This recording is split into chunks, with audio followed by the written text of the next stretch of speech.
তাকবীর নারায়ে তাকবীর নারায়ে তাকবীর আল্লাহু আকবার নারায়ে তাকবীর আসসালামু আলা সাইয়্যিদিল মুরসালিন ওয়া আলা আলিহি ওয়া আসহাবিহি আজমাইন।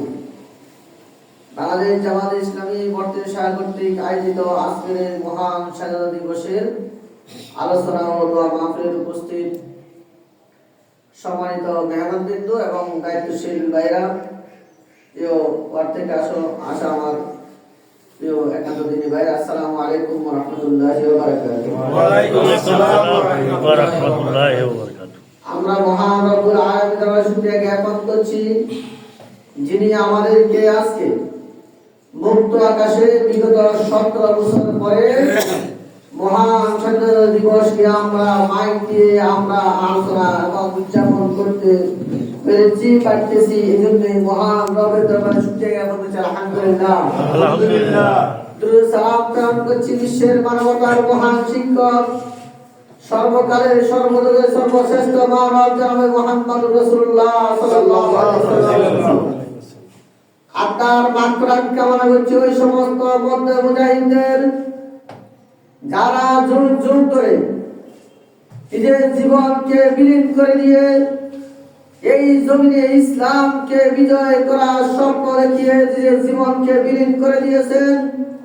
বিশেষ করে 1971 সালে আমাদের এই মাতৃভূমিকে মুক্ত করার জন্য যেই সমস্ত ভাই এবং বোনেরা কৃষক, শ্রমিক, ছাত্র জনতা জীবন দিয়ে আমাদের এই দেশকে মুক্ত করেছেন, আমরা যারা ঈমান নিয়ে কবরে বাসী হয়েছেন, শাহাদাত বরণ করেছেন, তাদের প্রত্যেকের আত্মার মাগফিরাত কামনা করছি। আর আত্মার মাগফিরাত কামনা করছি এই বাংলার জমিনে ইসলামকে প্রতিষ্ঠা করতে গিয়ে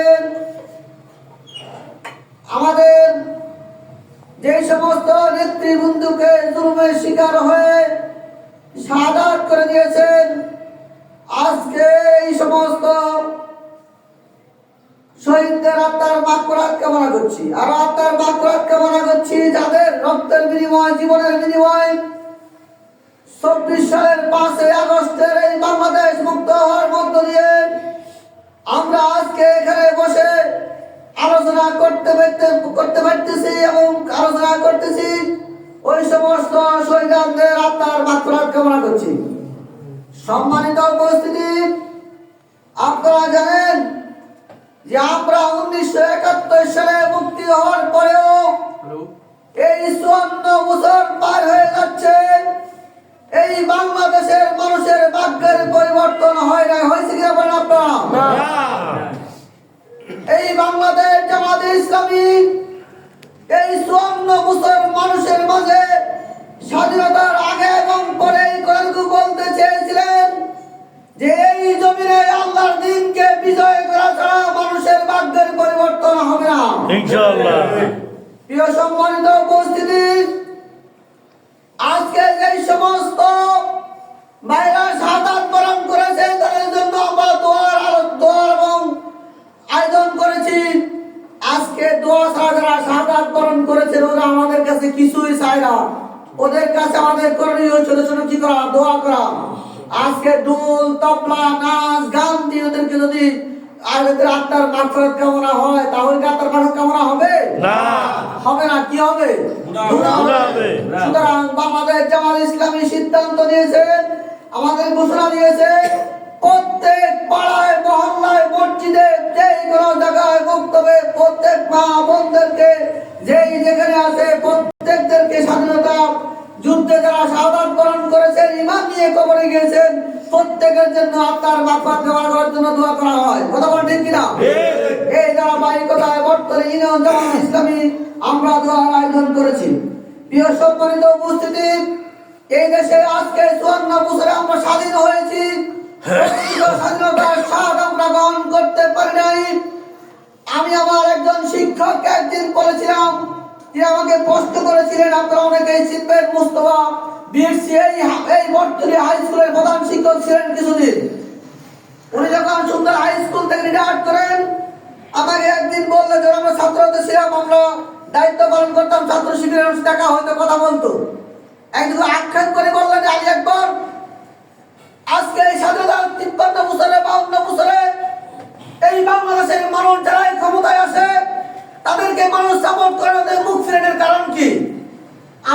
বলেছিলাম, স্যার আপনি শিক্ষক মানুষ, আপনাকে এই কষ্টের জবাব সহজে দেওয়া যাবে, কারণ আপনি একজন শিক্ষক।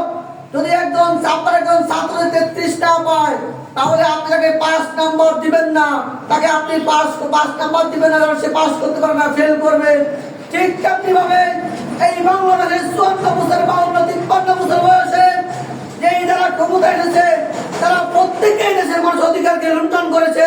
এই দেশের মানুষদের 33টা মত দেওয়ার মতো গুরুত্ব পয়েন্ট তারা পায় নাই, গুরুত্ব নাম্বার দিতে পারে নাই। এই জন্যই তারা ক্ষমতায় আসার পর জনতাকে মুখ ফিরাই নেয়। আমি যেটাই বলেছিলাম যে যদি বাংলা জামাত ইসলামী ক্ষমতায় আসে, তাহলে এই দেশের মানুষ 33 নম্বর নয়, তার চেয়ে তাদের উপযুক্ত নাম্বার দিয়ে এই দেশের মানুষ তাদেরকে ক্ষমতায় রাখবে। প্রিয় সম্মানিত উপস্থিতি, আপনারা জানেন আগামী 26 ফেব্রুয়ারি এই দেশে তফসিল ঘোষণা করা হয়েছে, জাতীয় সংসদ নির্বাচন হবে, ঠিক কিনা? সেই নির্বাচনে বাংলাদেশ জামাত ইসলামীকে আপনারা বিপ্লবের মাধ্যমে এই দেশের মা এবং বোনদের, ভাই এবং বাপদের কাছে এই নিউজটিকে পৌঁছায় দিবেন। এই কথাটুকু বুঝতে হবে যে এই 54 বছরে এই বাংলাদেশে আমরা স্বাধীনতা গ্রহণ করতে পারি নাই। যদি 12 ফেব্রুয়ারি 2026 সালে 12 ফেব্রুয়ারি আপনার ভোট বিপ্লবের মাধ্যমে বাংলাদেশ জামাত ইসলামীকে আল্লাহ ক্ষমতা নিয়ে আসে, তাহলে আপনারা এই 54 বছরে যে স্বাদ গ্রহণ করতে পারেন নাই, বাংলাদেশ জামাত ইসলামী ক্ষমতা গ্রহণ করার পরে সেই স্বাদ আপনারা গ্রহণ করতে পারেন, ঠিক কিনা? এই নিউজটুকু, এই সংবাদটুকু বাংলার আনাচে আছে এবং কি বর্তমানে প্রত্যেকটি ঘরে ঘরে, প্রত্যেকটি মানুষের কাছে, প্রতিটি মা বোনদের কাছে আমাদেরকে পৌঁছিত গ্রহণ, ঠিক কিনা? যদি একটি শান্তির সমাজ আমরা চাই, যদি এই সমাজ শান্তি কায়েম করতে হয়, তাহলে কোরআনের আইনের বিকল্প কোনো আইন হতে পারে না।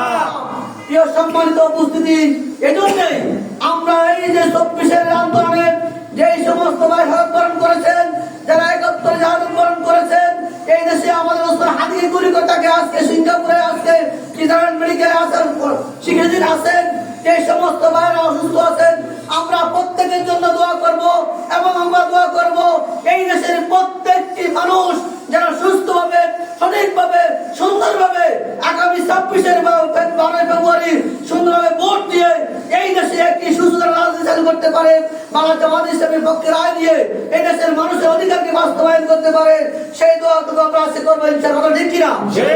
সম্মানিত উপস্থিতি, আজকে এই বাংলাদেশে আপনার নাম শুনেছেন কি আমি জানি না, নেলসন ম্যান্ডেলার নাম শুনেছেন? আপনি নেলসন ম্যান্ডেলার নাম শুনছেন? সেই নেলসন ম্যান্ডেলা যখন জেলে ছিলেন, এই যে বন্য বিরোধী বৈষম্য আন্দোলনের শিকার হয়ে তিনি জেলে ছিলেন। কোথায় ছিলেন? জেলে ছিলেন। যখন তিনি জেলে ছিলেন, একজন শ্বেতাঙ্গ তাকে বলছিল কারাবন্দীকে যে ভাই আমাকে একটু পানি দাও, তাকে প্রস্তাব দিয়েছিলেন। কি দিয়েছিলেন? প্রস্তাব দিয়েছিলেন। এই নেলসন ম্যান্ডেলা যখন জেল থেকে বেরিয়ে রাষ্ট্রীয় ক্ষমতা অধিষ্ঠিত হলেন, তখন তিনি একদিন তার অবিশ্বাসে খুব মুক্ত ফ্রি আছেন, তার বন্ধু সবাইকে বললেন যে স্যার আমি একটা বাইরে ঘুরি, আর আমার ভিতরে জেলে ছিলাম, এই শহরটাকে একটু দেখি, আর আমি একটু আজকে বাইরে খাওয়া খাবো। তিনি যখন বের হলেন, ঘুরতে ঘুরতে তিনি এক বছর চলো খিদে লাগছে, আমরা হোটেলে বসি, কি করবো, আমরা দুপুরবেলা খাওয়া খাবো। খাওয়া খাইতে বসলেন, দেখলেন যে একদম খাওয়া খাইতেছে। কি খাইতেছে? খাওয়া খাইতেছেন। তিনি তাকে দেখে খুব বিপদ বোধ করলেন, খুব কাঁপতেছিলেন। তখন তিনি তার পাশে তাকে বসাইলেন, কিন্তু খাওয়া খাইতে পারলেন না, কাঁপতেছেন। কিছুক্ষণ পর তুমি হাত বলে বললেন আপনি খাওয়া খান। উনি কিছুই বললেন না।